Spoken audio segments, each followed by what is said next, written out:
तो hello students, तो कक्षा 10 का अर्धवार्षिक परीक्षा में आया हुआ सामाजिक विज्ञान का पेपर है। ये आपके स्कूल का ही सामाजिक विज्ञान का पेपर है। अगर आपका भी अभी तक अर्धवार्षिक परीक्षा में सामाजिक विज्ञान का पेपर नहीं हुआ है तो हो सकता है आपके भी स्कूल में सेम यही पेपर देखने को मिले, क्योंकि ऐसे बहुत स्कूलों में मैंने देखा कि सेम यही पैटर्न पर यही पेपर देखने को मिल रहे हैं। तो आपको इसे पूरा सॉल्व कर लेना है। मैं आपको इस वीडियो में पूरा सॉल्व करा दूंगा, ठीक है। तो अच्छे से पूरा लास्ट तक देखिएगा वीडियो को, तभी आपको सारी चीज़ें समझ में आएंगी। तो चलिए हम लोग इसे सॉल्व करते हैं। तो देखो, आपका 75 नंबर का है, तो 20 नंबर का जो बहुविकल्पी प्रश्न होता है और 50 नंबर का वर्णनात्मक प्रश्न है, ठीक है। समय 3 घंटा है, ठीक है। तो ये प्रश्न पत्र 2 खंडों क व ख में विभाजित है। खंड ख में बहुविकल्पी प्रश्न है, खंड ख में वर्णनात्मक प्रश्न है। बहुविकल्पी प्रश्न के उत्तर वो मार्कशीट पर तथा वर्णनात्मक प्रश्नों के उत्तर अपनी उत्तर पुस्तिका में दीजिए, ठीक। तो चलिए हम लोग खंड अ से स्टार्ट करते हैं। तो खंड अ में देखो बहुविकल्पी प्रश्न हम लोग सॉल्व करते हैं। तो देखो पहला क्या दिया, निर्देश में क्या दिया, इसे पढ़ लेते हैं। निम्नलिखित विकल्पों में से सही उत्तर चुनकर लिखिए, ठीक है। आपको तो वहाँ पर मार्क शीट पर गोला करना रहेगा, जो आपका राइट आंसर रहेगा, ठीक है। तो पहला प्रश्न हम लोग देखते हैं। ऑटोवान बिस्मार्क का संबंध किस से देश से था? तो किस देश से था, ये आपका क्वेश्चन बोर्ड एग्जाम में भी आया हुआ क्वेश्चन है। तो जर्मनी, बी नंबर आपका राइट आंसर है। बी नंबर आपको लोग टिक कीजिए। देखो ये क्वेश्चन बहुत सारी चीज़ें इंपॉर्टेंट है आपके बोर्ड एग्जाम के दृष्टि से भी, ठीक है। चलो अब दूसरा प्रश्न देखते हो। नेपोलियन बोनापार्ट की पराजय कब हुई थी? नेपोलियन बोनापार्ट की पराजय कब हुई? तो कब हुई, ये भी आपका मोस्ट इंपॉर्टेंट क्वेश्चन है। तो ये आपका क्या हो जाएगा, बी 1815 में। भैया ये तो जिसका मैंने पेपर ले आया हूँ, मैंने एक स्टूडेंट से मांगा था कि भैया दे दो, थोड़ा मैं उसे सॉल्व करा दूँ ताकि आपका भी मदद हो जाए। तीसरा नंबर प्रश्न देख लो। सविनय अवज्ञा आंदोलन कब चलाया गया? तो कब चलाया गया? 1930 में चलाया गया था, ठीक है। 1930 आपका राइट आंसर है। चौथा नंबर प्रश्न देखो। भारत में शिक्षक दिवस कब मनाया जाता है? भाई इसे तो सबको पता होगा कि कब मनाया जाता है। 5 सितंबर को ही मनाया जाता है, आपको पता है। 5 सितंबर आपको टिक कर देना है। भारतीय राष्ट्रीय कांग्रेस का स्थापना हुई, भारतीय राष्ट्रीय कांग्रेस का स्थापना हुई 5 नंबर का क्या हो जाएगा, सी हो जाएगा, 1885 में।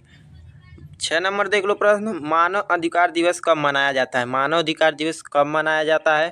तो 6 नंबर का प्रश्न आपका 10 दिसंबर का हो जाएगा। 10 दिसंबर आपका राइट आंसर है। 7 नंबर प्रश्न देख लो। विश्व व्यापार संगठन की स्थापना कहाँ पर हुई थी? कहाँ पर हुई थी भैया? तो कहाँ पर हुई थी? जिनेवा में हुई थी। सी नंबर आपका राइट आंसर है। अगला देखो। 8 नंबर प्रश्न क्या पूछा? निम्न में से किस राज्य में काली मिट्टी पाई जाती है? तो किस राज्य में काली मिट्टी पाई जाती है भैया? तो हमारे 8 नंबर का प्रश्न बी हो जाएगा। गुजरात में भी पाई जाती है, महाराष्ट्र में भी पाई जाती है, ठीक है। तो गुजरात आपका इसमें ऑप्शन में है, तो गुजरात आपको टिक कर देना है। 9 नंबर देख लो। 8वां का हमने देख लिया, अब 9 नंबर देख लो। अग्नेय चट्टानों में पाए जाने वाला खनिज है, ठीक है। तो ये आपका ग्रेफाइट हो जाएगा, ठीक। डी नंबर आपका राइट आंसर हो जाएगा। 10 नंबर प्रश्न देख लो। चिपको आंदोलन सुंदरलाल बहुगुणा गुणा द्वारा उत्तराखंड के किस जिले में चलाया गया है? तो किस जिले में चलाया गया है? तो भैया इसका राइट आंसर होगा चमोली। ए नंबर आपका राइट आंसर है। ए पे टिक कीजिए। हरा सोना किसे कहा जाता है? तो हरा सोना किसे कहा जाएगा भैया? तो हमें प्राकृतिक वनस्पति को कहा जाएगा। इसमें तीनों ऑप्शन आ जाएंगे, ठीक है। तो आपको ए नंबर आपको टिक करना है, प्राकृतिक वनस्पति। तो 12 नंबर देख लो। भारत का सबसे ऊंचा बांध निम्न में से कौन सा है? तो देखो भारत का सबसे ऊंचा बांध आपका टिहरी बांध है। आपको पता होना चाहिए टिहरी बांध सबसे भारत का ऊंचा बांध है। टिहरी बांध इसमें से तो टिहरी बांध नहीं दिया, मतलब इनमें से कोई नहीं है। डी आपका राइट आंसर हो जाएगा। मैंने आपको बता दिया कि सबसे ऊंचा बांध कौन है, तो टिहरी बांध है। कहीं ऑप्शन में भी पूछ ले कि सबसे बड़ा ऊंचा बांध कौन सा है और ऑप्शन में टिहरी बांध दे दे, तब कैसे आप लोग बोर्ड एग्जाम की बात कर रहा हूँ। खैर यहाँ पर तो आप लोग अर्धवार्षिक परीक्षा में इनमें से कोई लगा ही दोगे, अगर आपको सेम पैटर्न पर यही क्वेश्चन पेपर देखने को मिलेगा तो। और आपको जान मालूम होना बहुत ज़रूरी है। टिहरी बांध आप लोग पता चल गया ना, टिहरी बांध उसी को आपको अगर मिलता है बोर्ड एग्जाम में तो उसी पर टिक कीजिएगा। तो 13 नंबर प्रश्न देखो। यूरोपीय संघ का मुख्यालय कहाँ है? यूरोपीय संघ का मुख्यालय तो कहाँ है भैया? तो ब्रुसेल्स में है। बी नंबर आपका राइट आंसर है, बी। श्रीलंका एक स्वतंत्र राष्ट्र बना। श्रीलंका एक स्वतंत्र राष्ट्र कब बना? तो भैया ये हमारा कब बना था? 14 का आपका हो जाएगा सी, 1948 में। ठीक है, 1948 में।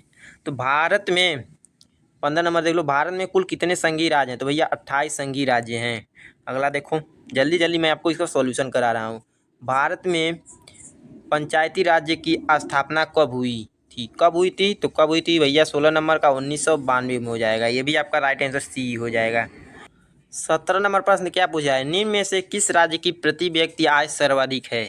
तो किसकी सर्वाधिक है? तो हमारे बिहार की। ठीक, तो बिहार आपका राइट आंसर सी हो जाएगा। ठीक है, अगला प्रश्न देख लो। 18 नंबर क्या है? निम्न में से किस राज्य में साक्षरता दर अधिकतम पाई जाती है? तो अधिकतम केरल में पाई जाती है। तो 19 नंबर देखो, निम्न में से कौन सा एक विकसित देश है? कौन सा विकसित देश है? तो 19 नंबर आपका भी हो जाएगा, फ्रांस हो जाएगा। फ्रांस आप लोग राइट आंसर आ जाएगा। ठीक है, 20 नंबर प्रश्न देख लो। सार्वजनिक और निजी क्षेत्र आधार पर विभाजित है उद्यमों और स्वामित्व के। सी नंबर आपका ये भी राइट आंसर हो जाएगा। ठीक है, ये हमने आपको 20 बहुविकल्पी सॉल्व करा दिए। चलो हम लोग देखते हैं खंड ब, जो हमारे वर्णनात्मक प्रश्न है, जो आपको 80 शब्दों में ही लिखना है। ठीक है, उससे ज़्यादा मत लिखना भैया, जितना बोले उतना ही करो, क्योंकि आपको ज़्यादा एफर्ट लगाना है, टाइम आपका भी वेस्ट होता है। अगर बोर्ड एग्जाम में भी बोलता है कि भैया इतना शब्दों में लिखना है, तो उससे ज़्यादा मत कीजिएगा आप लोग भी, उतना में ही आपको देने की कोशिश करो। प्रैक्टिस तो कर ही लेना कि हम लोग इतना में समय में कितना क्वेश्चन कर पा रहे हैं। 3 घंटे का रहता है, तो हम लोग इतना समय में क्या हम सारे पेपर को सॉल्व कर पा रहे हैं कि नहीं, क्वेश्चन को पूरा सॉल्व कर ले रहे हैं। ये सारी चीज़ आपको प्रैक्टिस करनी जरूरी है। तो पहला नंबर प्रश्न देख लो, तो क्या है? देखो, इसमें से आपको 2 प्रश्न दिए हैं, इसमें से अथवा करना कोई आपको एक करो, जो आपको 4 नंबर मिल जाएंगे। ठीक, दूसरा में भी ऐसा ही दिया है, इसमें से कोई आपको एक करो, उसमें से आपको भी 4 नंबर मिल जाएंगे। जय और अजय संसाधन क्या होते हैं? कुछ ऑर्डर दीजिए। ठीक, 13 नंबर पर 3 नंबर, सॉरी भैया 13 बोल रहे हैं, 3 नंबर प्रश्न देख लो, इसमें से आपको कोई एक करना, जो आपको 4 नंबर मिलेंगे। ठीक है, तो देखो यहाँ पर आपको सिंपल सा 4 क्वेश्चन दिए हैं, जो आपको 16 नंबर देगा। ठीक है, 4 क्वेश्चन दिया है, 16 नंबर का आता है। यहाँ पर भी आपको 4 नंबर ही देना है। ठीक है, 4 नंबर ये भी आपको मिल जाए। देखो, वर्णनात्मक नंबर 2 जो है हमारा, उत्तर लगभग 150 शब्दों में लिखना है। ठीक है, 150 शब्दों में दीजिए, तो आपको कितना 150 से ज़्यादा ये भी मत करना। 6 नंबर का आपका ये आता है। तो देख लो, 5वां प्रश्न क्या है? इटली के एकीकरण की प्रक्रिया को संक्षेप में लिखिए। ये आपके बोर्ड एग्जाम के दृष्टि से भी मोस्ट इंपॉर्टेंट है, और ये भी प्रश्न आपको दोनों प्रश्न तैयार करने हैं। देखो, अर्धवार्षिक प्रश्न तो आपको पूरा सॉल्व कर ही जाना है, क्योंकि आपके बोर्ड एग्जाम में इतना कम से कम 55% जो आपको क्वेश्चन देखने को मिलते हैं, यहीं से देखने को मिलते हैं। आपका प्री बोर्ड भी होगा, वहाँ से भी कुछ परसेंट देखने को मिल जाएंगे। ठीक है, तो चलो अगला प्रश्न देख लो। 6 नंबर प्रश्न है, जो हमारा 6 नंबर का, ये भी इसमें से आपको कोई एक करना है। ठीक है, कोई एक कर लो। यहाँ पर भी देख लो, इसमें से भी आपको कोई एक करना है। मैं आपको सारे क्वेश्चन दिखा दे रहा हूँ, आप लोग अच्छे से सॉल्व कर लेना है। ठीक है, ये आपको 4 क्वेश्चन दिए थे, जो 24 नंबर, 6 छः के भैया 36 होता है ना, 6 चौको 24 होता है। हाँ, 4 प्रश्न है, 2 इधर है, 2 इधर है। हाँ, 24 ये है और 16 ये है। ठीक, 4 नंबर का क्वेश्चन जो है हमारे 16 नंबर का आएंगे, 6 नंबर का 24 नंबर का आएगा। देख लो, ये हमारा 9 नंबर का प्रश्न क्या है? तो आपको ये मानचित्र करना रहता है। मानचित्र में देखो, निम्नलिखित स्थानों को भारत के मानचित्र में चिन्ह द्वारा नाम सहित दर्शाना। देखो, आपको नाम सहित अच्छे से दर्शा देना है। ठीक है, तभी आपको पूरा नंबर मिलेगा। यहाँ पर भी देख लो, 5 नंबर ये भी आएगा, जो आपको 5 नंबर का देगा। ये भी है, इतिहास और भूगोल का रहता है। और यहाँ पर भी देख लो, इसे भी आपको उसी तरीके से करना है। बिहार की राजधानी क्या होती है? ठीक है, तमिलनाडु के किस प्रकार ऊर्जा केंद्र का नाम बताइए? नेताजी सुभाष चंद्र बोस अंतर्राष्ट्रीय हवाई अड्डा चिन्ह द्वारा दर्शाइए। सिक्किम की राजधानी चिन्ह द्वारा दर्शाइए। सोयाबीन के उत्पादक चिन्ह द्वारा दर्शाइए। मतलब ये सारी चीज़ें कहाँ पर हैं, आपको मानचित्र में दर्शानी है। देखो, मैं इस पर एक वीडियो स्पेशल बनाऊंगा। ठीक है, आप लोग उसे देख लीजिएगा कि मानचित्र कार्य कैसे भरते हैं, और इम्पोर्टेंट क्वेश्चन भी रहेगा उसमें, मानचित्र के इम्पोर्टेंट क्वेश्चन भी रहेंगे साथ में। ठीक है, तो ठीक है, चलिए यहाँ पर यहीं पर वीडियो को समाप्त करते हैं। और हाँ, अगर आपको PDF चाहिए फ्री में, बोर्ड एग्जाम की दृष्टि से जो हम इम्पोर्टेंट रहते हैं, आपको PDF चाहिए, तो चैनल को सब्सक्राइब कर लेना। और टेलीग्राम चैनल का लिंक डिस्क्रिप्शन में दिया हूँ, वहाँ पर आपको ये PDF मिलेंगे, तो उसे अभी आपको लोग ज्वाइन कर लीजिएगा, तभी आपको ये सारी चीज़ें PDF में मिल पाएंगी। ठीक है, चलिए हम लोग मिलते हैं किसी नई वीडियो में, तब तक के लिए जय हिंद, वंदे मातरम।